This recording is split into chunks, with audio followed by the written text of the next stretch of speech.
Cina tolak sikap anti-Rusia, peringatkan krisis Ukraina picu malapetaka ekonomi global beberapa dekade.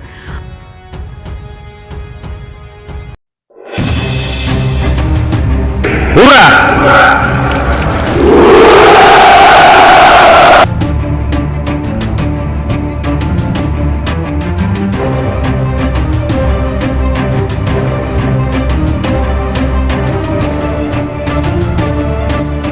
Para pemimpin Cina telah menepis tekanan dari Uni Eropa untuk mengambil sikap anti-Rusia dalam konflik Ukraina, memperingatkan bahwa kerjasama antara Beijing dan Brussel diperlukan untuk mencegah kerusakan jangka panjang pada ekonomi global.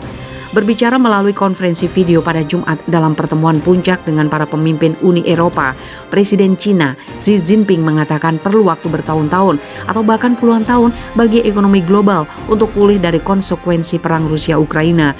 Dia mencatat bahwa krisis Ukraina telah terjadi di tengah pandemi COVID-19 dan pemulihan global yang goyah. Dengan latar belakang seperti itu, Cina dan UE sebagai dua kekuatan utama, pasar besar dan peradaban besar harus meningkatkan komunikasi tentang hubungan mereka dan tentang isu utama mengenai perdamaian dan pembangunan global dan memainkan peran konstruktif dalam menambahkan faktor penstabil pada gejolak yang bergejolak dunia, kata Xi dalam sebuah pernyataan. Xi meminta UE untuk membentuk persepsinya sendiri tentang Cina dan mengadopsi kebijakan independen terhadap Beijing. Zhou mengatakan Washington adalah penghasut utama krisis Ukraina setelah memimpin NATO dalam 5 putaran ekspansi ke arah timur sejak 1999. Memaksa pihak lain untuk memihak adalah tindakan yang keliru. Mengadopsi pendekatan hitam putih untuk membagi orang lain menjadi teman atau musuh adalah tidak bijaksana. Xi berpendapat bahwa ketegangan di Ukraina telah meningkat selama beberapa dekade dan penyelesaian konflik akan membutuhkan penanganan masalah keamanan dari semua pihak yang terlibat. Presiden Dewan Eropa Charles Michel dan Presiden Komisi Eropa Ursula von der Leyen mendesak Xi dan Perdana Menteri Cina Li Keqiang untuk menjamin bahwa Beijing akan mengambil sikap yang lebih keras terhadap Moskow. Von der Leyen menuntut Cina setidaknya melakukan segalanya untuk tidak ikut campur dengan sanksi barat terhadap Rusia. Dia memperingatkan bahwa Cina akan menderita kerusakan reputasi besar jika ia membantu Rusia menghindari sanksi atau memungkinkan Moskow untuk berperang. Sektor bisnis sangat memperhatikan peristiwa dan mengevaluasi bagaimana negara memposisikan diri mereka sendiri, terang von der Leyen. Ini adalah pertanyaan tentang kepercayaan, keandalan, dan tentu saja keputusan tentang investasi jangka panjang. Pejabat UE mencatat bahwa perdagangan Cina dengan Rusia dikerdilkan oleh perdagangannya dengan negara-negara anggota UE dan AS. Sementara itu, Li bersikeras bahwa Cina akan membantu mendorong diakhirinya krisis Ukraina dengan caranya sendiri. Dia menambahkan bahwa Beijing memiliki kebijakan luar negeri independen yang mencakup mempromosikan perdamaian, menghormati integritas teritorial semua negara, dan menyelesaikan konflik melalui dialog dan negosiasi. Pejabat Cina telah berbicara menentang sanksi anti-Rusia dan menyalahkan Amerika Serikat dan sekutu NATO-nya karena memicu konflik dengan memperluas ke timur. Pada hari Jumat 1 April, juru bicara Kementerian Luar Negeri Cina, Zhou Lijian, mengatakan kepada wartawan bahwa NATO seharusnya dibubarkan setelah pecahnya Uni Soviet 3 dekade lalu. Baik dunia maupun Eropa tidak membutuhkan perang dingin yang baru, kata Zhou. Krisis Ukraina telah berlangsung selama lebih dari 1 bulan. Mayoritas masyarakat internasional berharap untuk mempromosikan pembicaraan damai, menghentikan permusuhan sesegera mungkin. NATO harus merenungkan peran apa yang dimainkannya dalam masalah keamanan Eropa dan krisis Ukraina. 3 pabrik senjata terbesar di Rusia, semua produknya handal di medan perang. Stockholm International Peace Research Institute mencatat bahwa pabrik senjata di Rusia menyumbang 5% dari total 100 penjualan senjata teratas global pada 2020.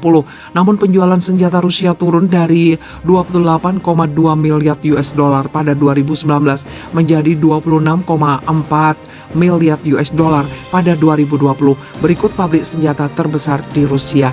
1. Almaz Ante. Pabrik senjata ini didirikan pada 2002 dengan keputusan Presiden dan keputusan pemerintah Federasi Rusia. Almaz Ante terlibat dalam pengembangan dan produksi sistem rudal anti pesawat jarak kecil, menengah, dan panjang, serta radar pengintaian dan sistem kontrol otomatis. Pada 5 Februari 2015, Presiden Rusia Vladimir Putin menandatangani dekret tentang penggantian nama perusahaan pertahanan udara Almaz Ante menjadi perusahaan pertahanan udara dan luar angkasa Almaz Ante. Keputusan yang sama menyetujui peningkatan modal piagam kooperasi. Almaz Ante memproduksi produk militer seperti sistem rudal, fasilitas radar untuk berbagai keperluan, sistem kontrol otomatis, simulator pelatihan, sistem perhatian udara, serta perlengkapan GPS. Selain itu, Almaz Ante juga memproduksi radar dan sarana kontrol otomatis untuk mengendalikan kontrol lalu lintas udara, penerbangan sipil, serta peralatan komunikasi. Pada 2017, Almaz Ante mengalami peningkatan penjualan sebesar 17% menjadi 8,6 miliar US dollar. Almaz Ante menempati peringkat ke-17 menurut SIPRI. 2. United Shipbuilding Corporation. Perusahaan ini didirikan pada 21 Maret 2007 sesuai dengan keputusan Presiden Rusia Vladimir Putin. Sebanyak 100% sahamnya dimiliki publik. United Shipbuilding Corporation adalah perusahaan pembuatan kapal terbesar di Rusia. Perusahaan USC mencakup sekitar 40 galangan kapal domestik serta galangan perbaikan kapal. USC telah mengkonsolidasikan lebih dari 80% kapasitas desain, produksi industri, dan merupakan pemimpin dalam pembuatan kapal di seluruh wilayah yang membentang dari Laut Baltik hingga Samudra Pasifik. USC bertanggung jawab atas semua kapal perang yang dibangun serta dikembangkan untuk Angkatan Laut Rusia serta pihak asing. Selain itu, perlengkapan dan senjata Angkatan Laut dibuat dengan keandalan tinggi yang dikombinasikan dengan efisiensi tempur, perawatan yang mudah, dan operasi berbiaya rendah. USC memproduksi Amur 1650, Amur 950, Piranha T, Project 11541, Corsair Project 20970, Katran Project 1805, Project 21301, Project 12061E, Murena E, Project 21810, dan masih banyak yang lainnya. United Shipbuilding Corporation menempati peringkat ke-33 menurut SIPRI. 3. United Aircraft Corporation.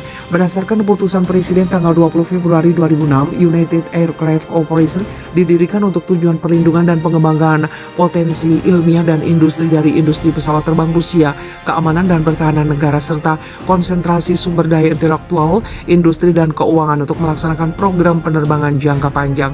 UAC merupakan salah satu pemain terbesar di pasar penerbangan. 3. Perusahaan senjata itu menjadi andalan pemerintah Rusia untuk membangun kemampuan pertahanan negara. Berbagai produk perusahaan juga sudah terbukti di berbagai medan perang. Produk perusahaan Rusia sangat dapat diandalkan dalam perang sehingga menjadi ancaman bagi musuh yang menghadapi alat perang berteknologi tinggi itu.